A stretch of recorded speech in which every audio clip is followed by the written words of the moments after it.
席要求我高薪聘请他做我们舞蹈学校的财务兼采购，我明白他的人品，本想拒绝，可他却用肚子里的孩子威胁，我也只能勉强答应。刚上班他就作妖，要求比赛的服装统一订购，可从比赛前一天，我便接到无数骚扰电话，原来他用了我的账号购买服装，结果只退款不退货。随即这件事直接冲了上热搜榜，我的所有信息和住址都被扒了出来，可爸妈和弟弟却都在护着弟妹，无数网友的恶意向我袭来，最终我因抑郁选择自我了断。在睁眼回到了弟妹要求我聘请她的那天，这一世你该滚哪滚哪去。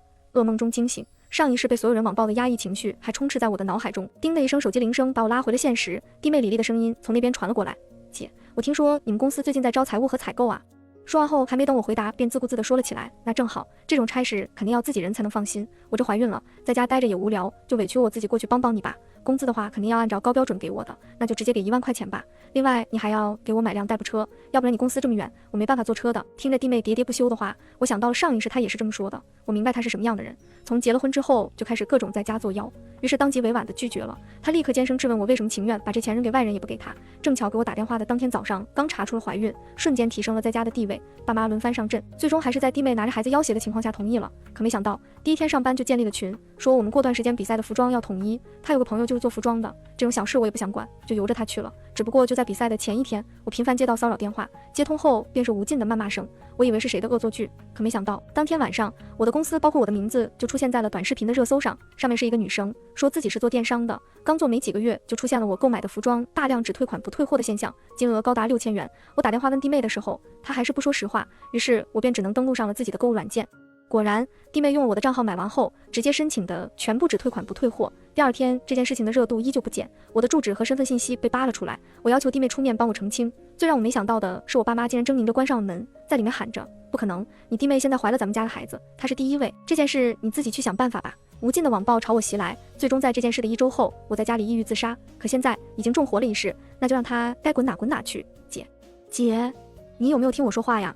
弟妹有些不耐烦的声音从对面传了过来，像是对我的态度很不满一样。那行吧，我再说一遍，你录音或者记下来，把我说的这些要求停。还没等他说完，我便直接打断了他的话。我们这边的财务可是需要至少本科学历，并且还是相关专业的。李丽，我记着，你高中都还没毕业吧？你有什么自信能做好这2个位置？说完，我没有给他反应过来的时间，便直接挂断了电话。接着手机上便收到了2条高达60秒的语音。我点了下第一个，许倩，你这是什么意思？你弟弟都没嫌弃我的学历，你倒嫌弃起来了。再说了，我去你们那当财务是给你面子，我是看你没有招到人才这样说的，你以为我愿意去怎么的？下面的话我没有听了，只是拿起手机回复了一句，你老公不嫌弃你的学历，那是因为他和你是过日子的，我嫌弃你那是因为你来了一点用处都没有。还有啊，谁说我没有招到人的？放心吧，只要我工资给的高，一定能招到的。说完便直接点开了他的头像，设置成了免打扰，并且电话也果断拉黑。做完这一切，我才感觉我的胸口处没有那么堵了。可是紧接着我妈的电话一遍又一遍的打了过来，我自然是知道她的脾气的，如果不让她说出来，一定会到公司里来闹。接通后，果然就听到了李丽的哭泣声，还有我妈不分青红皂白的怒骂：许倩，你吃了雄心豹子胆了，竟然敢这么说你弟妹了？你难道不知道她现在怀孕了，绝对不能受刺激吗？不就是个公司财务吗？她想当，你是当姐姐的，怎么就不能让她了？再说了，我生你养你的，就算让你把公司给你弟弟和你弟妹都可以，现在就是个工作而已，你别拿着鸡毛当令箭了。我告诉你，今天晚上就回来给你弟妹赔礼道歉，顺便给她买点首饰什么的，赔个罪，这件事就过去了。自顾自的说完就挂了电话，仿佛我就是应该听他们的命令一样。我没有理会，不过知道我妈和李丽的脾气，于是直接让助理给我订了公司旁边的酒店，先住一晚。其一就是我不想听他们的唠叨，再有就是我家里的首饰总是会莫名其妙的就没了。自从我弟许浩和李丽结婚后，我妈总觉着自己不能闲在家里，要出去找点事情做，还能给我弟存点钱，于是便直接找上了我，要求我给她找个工作。可我总是心疼我妈，便给了她我房子的钥匙，答应每个月给她5000块钱，让她帮我收拾屋子。可我怕累到她，又额外请了一个钟点工。当我的首饰不见的时候，我第一反应就是是不是这个钟点工的手不干净。就在我提出要在自己家装监控的时候，我妈就开始哭天抹泪，说我不孝顺，自己的妈妈去打扫卫生都要防着她。如果这样的话，他就不活了。因为请钟点工的事情我没有告诉他，所以就没再敢在他面前说这句话。可现在想想，谁家东西丢了能像我妈这么淡定的？想到这里，我立刻让助理带着安装师傅，在家里所有摆放首饰包包的地方全都装了看不太出来的监控。晚上我并没有听我妈的话回家吃饭，而是下了班之后便直接关了机，只连上网络。进酒店后美美的泡了个澡后才开始看监控。也就是大概9点的时候，我妈和陈浩带着李丽轻车熟路地打开了我家的门，看到我不在家，我妈便直接狰狞着脸骂道：这个贱皮子又不知道去哪里了，让他回家吃饭也不回，我看他现在的心事也不行了，连我的话都不听了。听到这里的李丽则是一脸的委屈，你还说呢，上午还给我拍着胸脯保证说一定让许倩过来和我道歉的呢。我看啊，你就是偏向你闺女，可怜我还辛辛苦苦怀着你们许家的种，这样看来，我干脆去打掉算了，反正你们一家对这个孩子也不重视。说完，李丽抹了抹本身就没有的眼泪，开始冲着门口走去。我妈慌张地拦住她，哎呦，我的祖宗，谁说我向着那个小贱人了？这你还不知道吗？妈所有的心思都在你们俩身上呢，这可不能一直把打胎在嘴上挂着呀，不吉利。妈这不是带你来你姐这了吗？本来想着让你姐当面给你赔礼的，谁知道她死哪去了？正好啊，我看那天你姐又新买了一大堆首饰，快赶紧去看看有没有喜欢的。统统拿走。听到这话的李丽才缓和了自己的神色，在我的房间里不停的是带着我前2天才买的首饰。我妈在一旁就像是个佣人一样的弯腰，把她看中的全都收进袋子里，开心的冲她说着，只要你不生气，要什么妈都满足你。再说了，你姐的东西以后不就是你们的吗？现在呀，先让她帮你和小浩经营着，等到时候嫁出去了，统统都得留下，毕竟嫁出去就是别人家的人了，哪能把在娘家赚的钱都带走啊，对吧？李丽似乎对这种话很受用，可当我听到这些话的时候，心里已经没有难受的感觉，只觉着心寒。原来我一直觉着引以为傲的家人在背后是这么算计我的。我立刻打电话给了助理，今天那个来应聘财务的，告诉他我同意了，让他收拾下，你带他去我家，用他的时候到了。这个女人是我妈家对面新搬来的租客，她平时就喜欢去找我妈和弟妹聊天，3个人相处得非常愉快。也不知道李丽知道，就是这个女人把她心心念念的位置抢过去了之后，会是什么反应呢？回家的时候，我拨通了报警电话，然后把车停到了楼下，准备看好戏。警察到的时候，我没有跟着上去，而是在监控里看着我妈他们的反应。到了之后，我妈看着门口的警察有些意外，听到警察说是我报的警后，立刻打通了我的电话。许倩，你这是什么意思？报警抓你妈？你疯了吗？我没有理会她的愤怒，而是淡淡的说了句我马上到，便直接挂了电话。我妈在监控里和警察说着，警察同志，这都是误会，我是他妈。不过警察还是秉着不放过任何一个坏人的想法，坚持等我过来。当我到了的时候，我妈狰狞着脸朝我扑了过来，你这个杀千刀的，竟然报警抓我，你还有没有点良心？我微微侧身躲开了她，面无表情的说着，我把我房子的钥匙给你，不是让你带着他们俩过来随意拿走我的东西的。再说了，我这些东西你们不是不知道价格，怎么想白嫖不成？等下我公司的财务就到了，我们一起算算这价值多少吧。李丽听到这的时候才有了反应，阴沉着脸看着我，许倩，你竟然要报警抓我？你可知道我肚子里？许总，我来了。我妈对门的邻居赶到了地方，打断了李丽的话，许总，让我过来算什么的？李丽不可置信地指着他说道，林欢，你是他的财务？林欢笑着看着他，对呀，这还是多亏了你告诉我呢，我才能去你姐姐的公司应聘。没想到我很幸运，今天上午才面试完，晚上他就告诉我我入职了。李丽的脸都要气得扭曲了。我妈听到这句话后，竟然没生气，反而干脆上前来安慰着李丽，丽丽，你别生气，不就是一个工作吗？你在家里妈给你钱花，不是更好吗？然后拉着她，不知道转身说了什么。李丽的脸色总算没那么难看了。警察看到我们是家庭纠纷，教育了几句后便直接走了。本来我报警的时候也知道现在没办法把李丽怎么样，只不过我就要这个出警记录而已。李丽被我妈拽走后还是不甘愿的，2个人气哼哼地走了出去，只是许浩留在了这里，看向林欢的眼睛都直了。我知道许浩出轨还是当初他们一家把我拒之门外后，我浑浑噩噩不知道该去哪里，索性就坐在了我妈家电梯旁的楼梯间里。许浩在门外的电话我听得清清楚楚，原来林欢就是他的初恋，只不过林欢没办法生孩子，所以当时被我妈以死相逼拆散了。我和许浩2个人从小就不算是很亲近，所以只知道他有一个谈了很久的女朋友，被我妈硬生生闹得分手了。后来很长一段时间，许浩就像是行尸走肉一般。半年后相亲遇到了李丽，李丽的彩礼还有所有的花销全都是我付的钱，只因想让我妈高兴点，别为了钱每天愁得睡不着。只不过许浩竟然从来没有和林欢断了，更是大胆地搬到了我妈家对面。我妈那么溺爱许浩，也只能睁一只眼闭一只眼。许浩夸林欢教李丽的这一招太好使了，等我彻底把公司交出来，李丽生儿子后就找个由头把他赶出去，到时候他们2个人就能坐享其成了。上一世听到这个消息后，我回到家里总也想不通自己做错了什么，让他们这么对我，再加上长时间的网暴，让我的精神一点点变差，最终自杀在家中。只是这一世看着林欢和许浩2个人恶心的对望，他们4个人一个都别想独善其身，我要一个个的让他们付出代价。等他们走后，我告诉助理，最近这段时间我都会住在酒店，让他明天就找人把我所有的东西搬走，把钥匙换了。第2天上班的时候，林欢便提出了演出服要不要在网上订购，说价格会便宜些。我愣了下，他笑着冲我解释道，那个丽丽说她有朋友是做这个的，所以找她朋友能优惠点，而且啊，咱们还能从中间赚一点，这不是很好吗？果然这一世总算见识到了林欢的手段，那就是绝对不和自己牵扯到。我拒绝了。林欢的笑脸在此刻愣住，他可能没想到我会如此果断的拒绝。李丽知道我不让她采购这次的舞蹈服装后，在家里又哭又闹，惹得我妈直接跑到了公司。许倩呢？让许倩给我出来。许倩，你要是不出来见我的话，有本事这辈子都不要出来见我。我跑出来，看到所有的学员都在舞蹈室门口站着看究竟是怎么回事。我妈看到我指着我便开始大声嚷嚷着，你们瞧瞧啊，有这样的吗？她弟媳妇怀孕在家都想着如何帮她省钱，可她呢，竟然完全不顾及家里人，把她弟媳骂的现在还在家里哭呢。我皱着眉头拦住了她，妈，有什么事咱们回家说，这是公司，你别在这嚷嚷好吗？公司怎么了？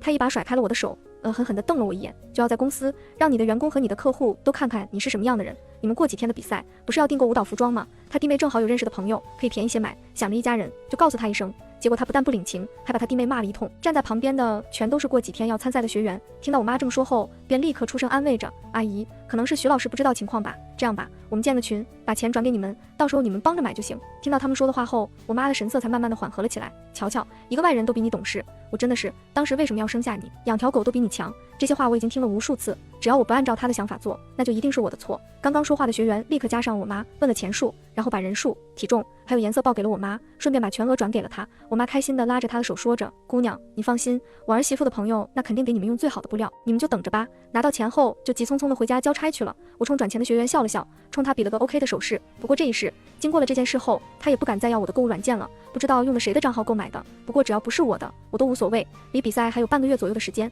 正好公司的老师带着所有的学员去了隔壁市培训，我也就闲了下来。于是我让助理帮我约了个全身体检，走到林欢办公室，敲了敲门：“林欢，你入职还没体检吧？正好我约了个全身体检，也给你约了个。”林欢听完后便跟着我一起过去了。体检完后，我便对他说：“反正这段时间没什么事，你没事可以不用一直待在公司，我们公司很随性化。”听了我的话，林欢更高兴了。果然我派去跟踪的人发现徐浩早就辞了职，每天出门后直接去对面，没钱了就找我妈要。总之我妈对他是绝对的言听计从。林欢彻底把自己还在上班的事忘了，直到我给他打电话，他立刻解释道：“那个徐总，正好最近我家里有点事，我就没去上班。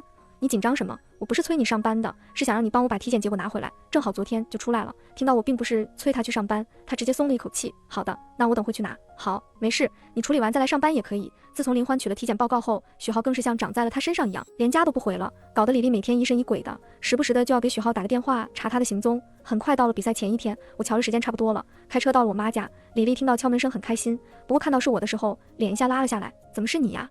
我边换鞋子边回答着他。怎么不欢迎？哪敢不欢迎你呀？你来干什么？走到客厅坐了下来，来找林欢的，拿我的体检报告，然后抬头看着他的脸色。你看你现在的脸色太差了，不能一直在床上躺着，要多走动走动。李丽也立刻坐下说着，林欢不知道在不在家，我都好几天没看见他了，发信息也没回。我低头打了几个字，在家呀。我告诉他我要去拿体检报告，这就过去。他说得好，那正好我过去吧。我跟他点事，说完李丽便走了出去。打开门的那一瞬间，许浩并不知情，裸露着上半身走了出来，问道：“宝贝，你这件衣服还要不要洗？”李丽就像是被雷劈中了一样，正愣着站在原地缓不过神来。我妈这是刚好从楼下跳舞上来，出了电梯后看到李丽在林欢门口站着，笑着问：“怎么了？站在这干嘛呀？”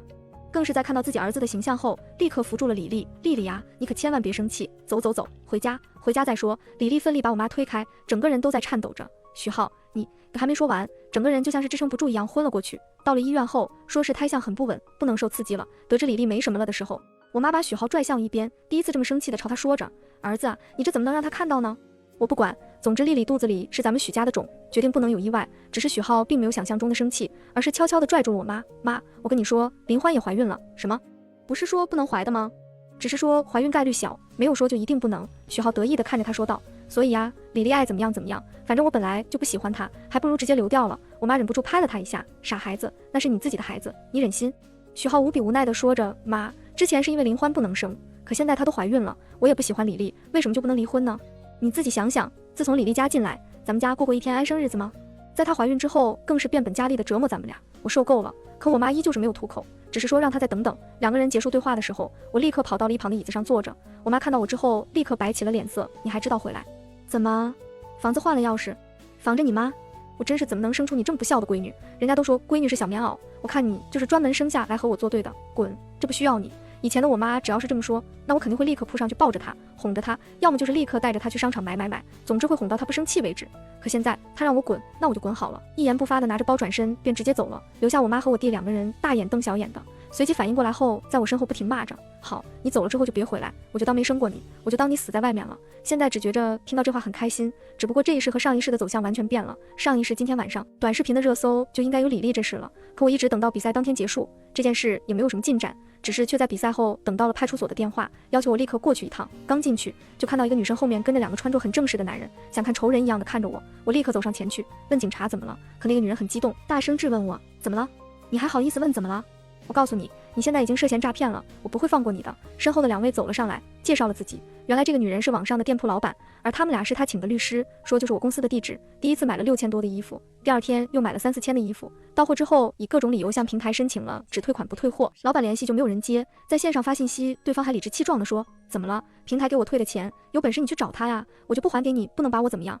店主实在是气不过，可就在和平台商量无果后，只能立刻找了律师来解决这件事。后面的那个女生还想说什么，被律师直接按住了。我听完了所有的话，看向了他们，不好意思，你们现在找错人了，我的确是公司的法人和负责人，不过我们购买的话都是已经把钱给了采购自己买的。我把我的手机递给了警察，你们也可以对比下购买的账号是不是和我这个账号一样的就知道了。对比后果然是不一样的。不过我紧接着又说道，金额比较大，这件事我也知道是谁做的，要不你们跟我一起过去。他们3个人爽快地跟着我走了出去，后面还跟着实时直播的媒体记者。老板虽然知道不是我，可还是对我没有好语气。我们现在可是在现场直播，你别想耍什么花样。我只笑笑，没有回答他的话。到了医院后，我告诉他，现在这个人还躺在病床上，要不就让律师带着摄像头进去拍。不过这个老板似乎不愿意，于是商量成了他们俩跟着我进去，胸口的摄像头一闪一闪的，正好能全部拍到。我们3个人进去的时候，李丽正在对着我妈发脾气，你怎么这么笨，这点事都做不好，赶紧的，我都快饿死了，你是不是想饿死你孙子？说完后，又看到我带着2个人进来后，更是烦躁不已。许倩，你带着2个人过来干嘛？不知道我现在要静养吗？你是不是就想害得我流产才好？这女老板看到李丽的样子后，更是气不打一处来。我们不是过来随意找事的，不过你的做法实在是太令我生气了。2个人把来的目的说了下，结果李丽直接不屑地朝他吐了口水，说着：呸，就这点钱也至于过来？再说了，我都说了，这是平台退给我的，你有本事找他去啊！再说了，我现在是孕妇，你能拿我怎么样？女老板气坏了，指着她的手都在哆嗦，你简直不可理喻，我要报警！你以为报警我就怕你？你报啊！我笑着看着面前的这个蠢货，自己承认了，并且涉案金额已经超过1万，按照诈骗算的话，就已经够他进去3年得了。律师更是向他讲述了这个罪名，并且称，如果他愿意补偿老板的所有路费和所有损失的话，他们还是可以既往不咎的。结果李丽就像是听到了什么笑话一般，补偿？我没让你们补偿我就是好的了，我补偿你？你在做梦吗？见到完全没办法和他沟通后，他们选择拿起法律的武器保护自己的合法权益。很快，警察到了现场，拿到李丽的手机就开始调查起来。李丽气急败坏地在床上拍着，还给我的手机，谁允许你们私自查看我的手机的？就连我妈也愣住了，她没想到这件事后果这么严重，赶忙拉着我，小倩，你赶紧的告诉他们，咱们愿意赔，只要放过丽丽就可以，抓丽丽没事，但是丽丽肚子里有咱家的孩子。只是这时候，这个女老板则是斩钉截铁地说着，抱歉，现在你们的赔偿我不接受了，咱们就走法律程序，该赔偿的你们还是1分不少的要赔偿给我。许浩进来的时候我就知道这个已经是热搜了，看到许浩后，李丽委屈的掉了眼泪，许浩，他们都冤枉我，你要相信我呀！啪的一声，李丽的脸被打得直接偏了过去，贱人，你要是想丢人就自己丢人，别拉着老子一起，你知道吗？就因为你这点破事，老子马上成了网红了，大家都知道你是我们许家的人，贱人，你这个贱人！来不及拉住许浩，他抓着李丽就拉下了床，对着他开始拳打脚踢着。很快，李丽的身下开始涌出了鲜血，李丽茫然地看着他，像是不认识了一般。我还有孩子，没说完便昏了过去。许浩赶在警察的眼下打人，直接被控制了起来。所有事都要等到李丽抢救出来后再说，只是刚刚的一阵慌乱下，没有及时的叫护士和医生。等到送进抢救室的时候，李丽已经休克了，紧急抢救下还是没能救下她。许浩当时的劲头就像是想立刻把他打死一样，用了10分的力气，李丽的肝脏都直接受损，没有挽回的可能了。我妈听到这句话的时候，立刻瘫坐在了地上。那我的儿子怎么办啊？